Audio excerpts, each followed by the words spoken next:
जय हिंद दोस्तों, मैं महेंद्र शर्मा स्वागत करता हूं वन वर्ल्ड हिंदी में आपका। उम्मीद करता हूं आप खुश और स्वस्थ है।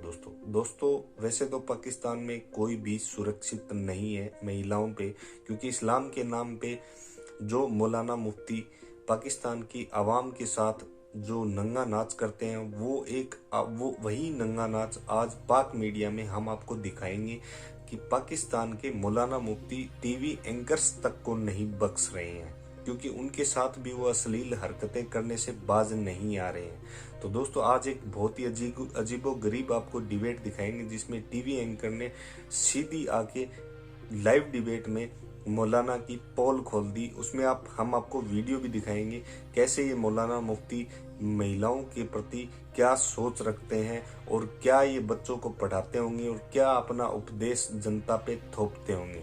तो दोस्तों देखिए ये डिबेट और कमेंट में अपनी प्रतिक्रिया जरूर दें। लास्ट में आपसे रिक्वेस्ट करूँ, चैनल पर नए हैं तो चैनल को सबसे पहले सब्सक्राइब कीजिए, लाइक शेयर कमेंट जरूर कीजिए। दोस्तों जय हिंद, वंदे मातरम, भारत माता की जय। दोस्तों मैंने हाँ शेयर कीजिए आप जी। मुफ्ती साहब को मैंने कांटेक्ट किया कि इस तरह मेरा शो है GTV से और आपने मेरे शो में आना है। तो शो के लिए आपको पता है इनको चैनल ने कोई पैसे वगैरह कुछ नहीं पे किया, लेकिन मैंने इनको टिकट भी अपने पैसों से लेके दिया आने जाने का। इनको मैंने 50,000 अपने जेब से पे किया जी। और इनको मैंने जिस गेस्ट हाउस में ठहराया वो भी मैंने अपने जेब खर्चे से ठहराया कि मेरे मेहमान हैं, मेरे गेस्ट हैं। और अच्छा हरीम सॉरी एक मिनट हरीम एक मिनट, कहाँ से आपने इनको बुलाया था, किस शहर से आए थे, आप किस शहर में काम करें, इसके लिए भी जरा क्लियर कर दीजिए। जी मैं कराची में इस वक्त मुकीम हूँ, मैं कराची से ये शो होस्ट कर रही थी। ठीक है। और मुफ्ती साहब लाहौर के अंदर थे। जब मेरी मुफ्ती साहब से बात हुई, मुफ्ती साहब लाहौर के अंदर थे, तो मैंने अपने एजेंट से इनका जो टिकट करवाया था लाहौर से कराची का करवाया था।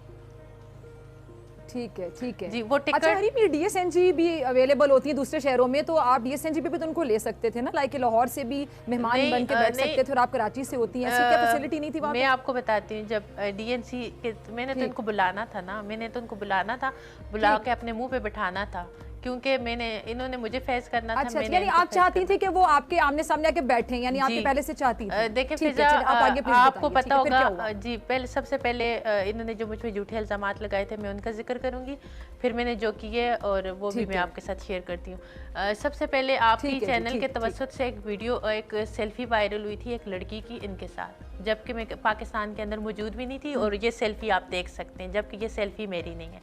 मुफ्ती साहब को पता था कि ये वो लड़की मैं नहीं हूँ, लेकिन मुफ्ती साहब ने इस बात को जानते बूझते हुए ये कहा कि ये हरीम शाह मेरे साथ बैठी हुई है। मतलब पहला झूठ इन्होंने मुझ पे ये बोला, जिसकी वजह से मेरा बहुत मीडिया ट्रायल हुआ और मुझे मीडिया पे तरह तरह की गंदी बातें सुनने को मिली, जबकि मैं पाकिस्तान के अंदर मौजूद भी नहीं थी। मैंने खामोशी इख्तियार की। मैंने कहा इंशाल्लाह एक वक्त आएगा, इन सब तमाम चीज़ों का मैं बदला लूँगी और ज़रूर लूँगी। मैंने उस वक्त से मेरे अंदर एक गुस्सा था, मेरे अंदर एक ये समझें कि मुझे एक सुकून सा नहीं था। मैंने उस वक्त से इस वादा किया था, और मैंने एक चैनल पे भी बोला था कि अगर ज़िंदगी में मुझे मौका मिला और मेरे अल्लाह तबारक व तआला ने मुझे हिम्मत दी, तो इस बंदे को मैं छोड़ूंगी नहीं। इस बंदे को मैं पूरी दुनिया के सामने जलील करूंगी और पूरी दुनिया को मैं सच दिखाऊंगी। मैंने एक नियत और मैंने एक इरादा तब से किया था। दूसरी बात, ये मुबशर लुकमान के चैनल पे ये मैंने कुछ अरसा टिकटॉक वीडियोस बनाना छोड़ दी थी। मैं बहुत ज़्यादा फेटअप हो गई थी, मैं पाकिस्तान से बाहर चली गई थी, मैं बाकू के अंदर मुकीम थी। दूसरा ये शो करते हैं जी, मुबशर लुकमान के चैनल पे जाते हैं और मुबशर लुकमान कहते हैं अच्छा आजकल उनकी वीडियोस इसलिए नहीं आ रही, तो ये आगे से उनको कहते हैं कि हाँ मैंने उनसे निकाह कर रखे। तो मुबशर लुकमान कहते हैं अच्छा तुमने उससे निकाह किया हुआ, तो ये आगे से हंसते हैं। वो क्लिप भी वजूद है, मैं आपको क्लिप भी सेंड कर दूंगी। दूसरा एक मिनट, मुफ्ती साहब ये दावा करते हैं लोगों के सामने, मुबशर लुकमान और बाकी लोगों के सामने, कि उन्होंने आपसे निकाह किया। उन्होंने मुझसे निकाह कर रखे फिजा, लेकिन मैं खलफन कहती हूँ अल्लाह की कसम के तब तक ना मैं मुफ्ती से मिली थी, ना मुफ्ती के साथ मेरी कोई मुलाकात थी, और ना कभी मुफ्ती से मेरा आमना सामना हुआ था। आपको इस बात की क्या वजह समझ आती कि मुफ्ती साहब लोगों को क्यों कहते हैं कि उन्होंने आपसे निकाह किया? वैसे क्या वजह समझ आती है? वो पब्लिसिटी के लिए आपका नाम यूज करना चाहते हैं? वैसे खुद भी काफी ज्यादा फेमस है मेरे ख्याल से। मुझे ये नहीं पता, ये सारी बातें जी, ये सारी बातें आप इनसे पूछेंगे कि इन्होंने इस तरह क्या किया। फिर मुझे बहुत ज़्यादा गुस्सा आया, फिर मैंने अपने अल्लाह से दुआ की कि अल्लाह ताला मुझे उस वक़्त तक ज़िंदा रखना कि इन तमाम लोगों को मैं इन चीज़ का हिसाब दूं और ऐसे लोगों को मैं वो करूं। फिर अच्छा हरीम, थप्पड़ क्यों मारा? थप्पड़ वाले जो ताजा वाकया था, पहले जरा ये भी बताइए कि जिस प्रोग्राम के लिए आपने मुफ्ती साहब को स्पेशल टिकट दे के स्टे करवाया आपने उनका किसी होटल में, आपने स्पेशल इनको बुलाया लाहौर से कराची, वो प्रोग्राम का टॉपिक क्या था? आप किस टॉपिक पे बात करने जा रही थी? क्या वो प्रोग्राम फिर हुआ, रिकॉर्ड हुआ, ऑनर हुआ या लाइव था, या थप्पड़ पे ही मामला खत्म हो गया? नहीं, थप्पड़ पे नहीं, पहले मैंने इनके साथ बैठ के प्रोग्राम वो किया। पहले मैं इनको बस जो मेरी और इनकी गुफ्तगू हुई उस वक्त तक मैं इनको बर्दाश्त करती रही, क्योंकि मैंने इनके साथ एक शो रिकॉर्ड करना था। मैंने इनको थप्पड़ मारना था, मैंने इनको बहुत मारना था, लेकिन इनको मैंने बाद में मारना था। तब तक वो आपने शायद मेरे ख्याल से क्लियर किया कि आपने दिल में सोचा था कि आप इनसे बदला लेना चाहते थे, बिल्कुल के लिए किया आपने कि इनको बिल्कुल मैं इनको मारना चाहती थी, ये सब कुछ करना चाहती थी। उससे पहले मैं प्रूव अपने पास रिकॉर्ड करना चाहती थी, हर एक चीज का प्रूव रिकॉर्ड करना चाहती थी। जब मैं एयरपोर्ट पे गई इनको एक्सपोज करने की नीयत से, हाँ, मैंने जब मैं इनको मतलब टेलीफोनिक गुफ्तगू हुई, जी आपने मेरे शो में आने, तो इन्होंने पहले कहा कि तुम मुझे गाड़ी के मुझसे वीडियो कॉल पे बात करो। मैंने कहा ठीक है। मुफ्ती साहब तब एक रात को एक पार्टी के अंदर थे, वहाँ पे पार्टी माहौल था। कहते हैं कि अगर तुम मेरे साथ हो तो तुम्हें मैं बहुत सारे फ़ायदे दिलवा सकता हूँ। हर चीज़ मेरे पास रिकॉर्ड है मेरे फ़ोन में, आप किसी को कहें तो वो ऑनर चलाते हैं कि मैं सारी चीज़ें सबूत के साथ लेके आई हूँ। मैं कोई ऐसी बात नहीं करूँगी कि जिसका मेरे पास प्रूफ नहीं होगा। मैं कोई ऐसी बात आपके शो में नहीं करूँगी जिसका सबूत मेरे पास नहीं होगा। इनके टिकट अच्छा हरीम, नाज़रीन ये जानना चाहते हैं, सॉरी मैं आपको मैं इंटरप्ट इसलिए नहीं करी कि मैं सुनना चाहती हूँ, मैं चाहती जो हरीम के अंदर हरीम बोले। लेकिन हरीम मुझे सिर्फ ये बताइएगा कि थप्पड़ किस बात पे मारा? ऐसा उन्होंने क्या बोला, या आपने स्पेशल पहले सोचा था कि अब कुछ वो हरकत करें ना करें, आपने उनको लाहौर से स्पेशल टिकट देके बुला के कराची में होटल के कमरे पे थप्पड़ मारना है? मैंने ये सोचा था कि अगर ये माफ़ी मांगेंगे मुझसे और कहेंगे कि ये मुझसे नहीं मिले थे, इन्होंने ये इल्ज़ाम मुझ पे बिल्कुल झूठे बेबुनियाद लगाए थे, ये सारी आवाम के सामने इसको कहेंगे तो मैं इनको माफ़ कर दूंगी। लेकिन माफ़ी का मामला ही नहीं आया, इन्होंने बात को और रुके। ये कभी मुझे कहते हैं कि अपनी ज़बान निकालो, मैं उस पर किस करना चाहता हूँ, कभी कहते हैं कि अपने होंठ तो मैं उन पर किस करना। मेरे पास रिकॉर्ड है, प्रूफ है, वीडियो कॉल मेरे पास है, मैं बगैर उसके बात नहीं करूँगी, मैं साथ में लेके आई हूँ, ठीक है। और मैं आगे से हंस के टाल रही हूँ कि ये किसी तरह मैं आगे से हंस रही हूँ और ये कर रही हूँ कि ये बंदा किसी तरह मेरे हाथ आए, मुझ तक पहुँचे। अगर अभी से मैं एग्रेसिव हुई, अभी से मैंने गुस्सा किया या अभी से मैंने ऐसा कुछ शो किया तो ये बंदा मेरे हाथ नहीं आएगा।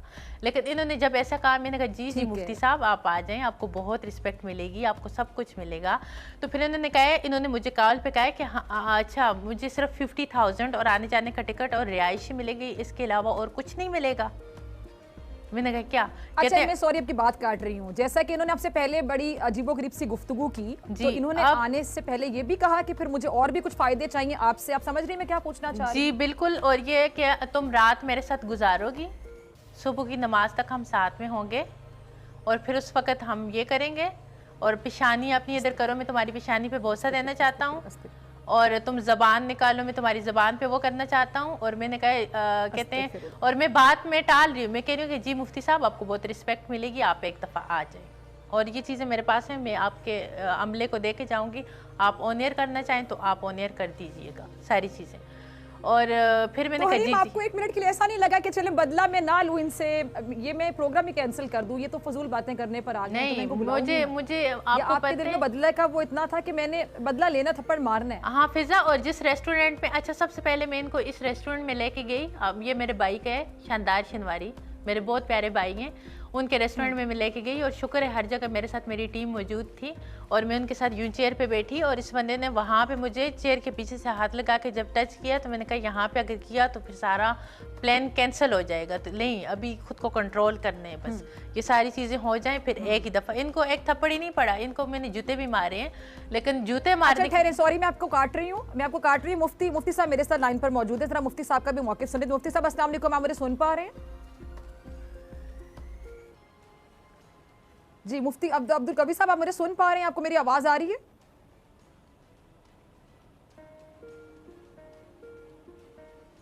क्या मुफ्ती साहब हमारे साथ हैं? टीम मुफ्ती साहब मुझे सुन पा रहे हैं या सुनकर भी नहीं सुन पा रहे? आवाज आ रही है। जी बिल्कुल आ रही मुफ्ती साहब। ये अब नई ताज़ा वीडियो आ गई, आपकी वायरल हो गई है। इससे पहले आपने मेरे शो में वादा किया था कि आप किसी लड़की के साथ कोई वीडियो नहीं बनाएंगे, लेकिन उसके बावजूद आपने वादा पूरा नहीं किया। ये नई वीडियो आ गई, आपको थप्पड़ पड़ गया हरीम से, क्या कहेंगे आप? क्यों मारा थप्पड़ हरीम ने आपको? मोहतरमा बात यह है कि मैं बिल्कुल अपने अहद पे पाबंद हूँ। मैं मेहमान था, कराची में एक चैनल है उसका नाम है PTV मुझे मुख्तलिफ अपने प्रोग्राम के हवाले से दावत दे देते इजहार ख्याल का। जैसे मोहतरम डॉक्टर फिजा साहब जनाब मुझसे जब रब्ता करती हैं तो मैं फौरन आपकी बात के ऊपर रद्द अमल जरूर इजहार करता हूँ, इसलिए कि मुझे पता है कि आप मुझसे जब बात पूछती हैं तो अल्हम्दुलिल्लाह मैं मुल्क और मिल्लत की खिदमत के हवाले से हकायक की बुनियाद पर बात करता हूँ, तो आप आगे उसको जनाब गैर हो जाता है मेरा प्रोग्राम जो आपकी वजह से आए। इसी सूरत हाल में डी टेलीविजन वाले जो है यूनिवर्सिटी के ताल्लुक रखते हैं, तो उन्हीं की दावत पर मैं पहुंचा कराची। कराची पहुंचने के बाद जैसे ही मैं एयरपोर्ट से बाहर आया तो आगे मैंने देखा कि जी टीवी की तरफ से जो गाड़ी मुझे लेने के लिए आई है उसको मोहतरमा हरीम शाह साहब चला रही हैं और उनके साथ एक और बच्ची मौजूद है। मैं अपनी गाड़ी पे बैठा उनकी इशरार के बावजूद। फिर उसके बाद ये है कि मैंने उनसे जो बात की वो खुद भी तस्लीम कर रही हैं कि मैंने कहा कलमे को गवाह बना लेते हैं ताकि कलमे की बुनियाद पर आप भी एहतराम करेंगे कलमे का, मैं भी कलमे का एहतराम करूंगा और उसके मुताबिक जनाब। फिर बहरहाल हमने खाना खाया, खाने वाली तस्वीर भी उन्होंने डाली हुई है। वो चूँकि एक बहुत अच्छा रेस्टोरेंट था, उसमें सैकड़ों की तादाद में लोग मौजूद थे। बाकी लोग भी मेरे साथ तस्वीर बना रहे थे, सल्फे बना रही थी, तो मोहतरमा भी कभी दाएं कभी बाएं। तो उनके जो मालिक थे आशिफ हुसैन साहब, उनको मैंने शिकायत भी की। उन्होंने कहा कि नहीं मुफ्ती साहब आप एतमाद करें, इस तरह का कोई मामला नहीं होगा। अच्छा। मुफ्ती अब्दुल कवी हर उस बात को मान लेता है जो एक अदब के साथ, अकीदत के साथ, एहतराम के साथ की जाए, क्योंकि आशिफ हुसैन ने जिस अकीदत और एहतराम के साथ हमें खाना खिलाया मैं एतमाद। उसके बाद जनाब मुझे कहने लगे जी टीवी वालों ने आपके लिए इस गेस्ट हाउस में कमरा रखा हुआ है। मैंने कहा कतई तौर पर मैंने वहाँ नहीं जाना। अच्छा। मैं अल्हम्दुलिल्लाह अपने दोस्तों के यहाँ चला गया, रात को वहाँ रहा।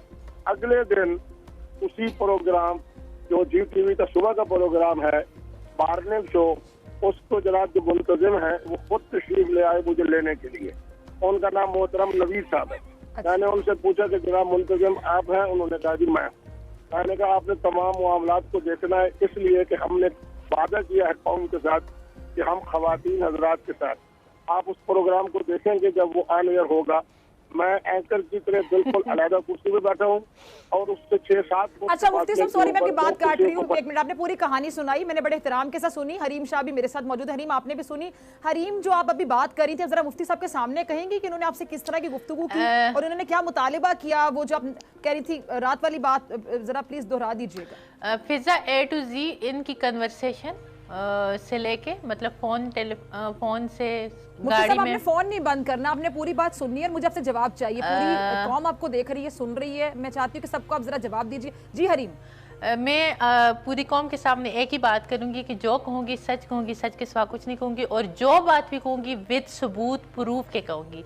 कोई भी ऐसी बात नहीं कहूंगी कि जिसके मैं टीवी चैनल को या फिजा आप। अच्छा जरा मुफ्ती साहब से बात कीजिएगा हरीम, उनसे जरा उनके सामने बात कीजिएगा। इन्होंने बिल्कुल एक कोई और कहानी सुना रहे हैं, बिल्कुल झूठ बोल रहे हैं। इनको जो है तो फ़ोन पे मैंने कांटेक्ट किया, इनको बुलाया, मैं इनको गाड़ी के अंदर मैंने बैठाया और वो ये मेरे साथ सीट पे बैठे थे। वो वीडियो भी अगर आप कहती हैं तो अभी मैं आपको दिखा देती हूँ। मैंने हर चीज़ की वीडियो बनाई है और हम हर चीज़ को रिकॉर्ड कर रहे थे हमारी। अच्छा जरा हरीम वो अल्फाज दोहराइएगा मुफ्ती साहब के सामने जो इन्होंने आपको कहते एग्जैक्ट, अगर आपको अल्फाज याद है। मुफ्ती साहब ने पहले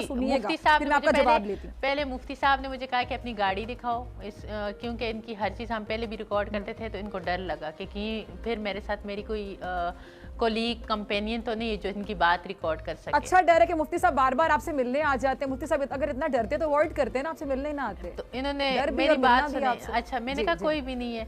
फिर इन्होंने जबकि मैंने इनको गाड़ी दिखाई, गाड़ी में फ्रंट सीट पे मेरे साथ मेरी कज़न बैठी हुई थी, मैंने उनको सीट से नीचे किया तो मैंने कहा कोई भी नहीं, ये देखें। मैंने लाइट ऑन किया, गाड़ी दिखाई। फिर मुफ्ती साहब ने कहा कि अपनी पेशानी इधर करो, मैंने कहा जी।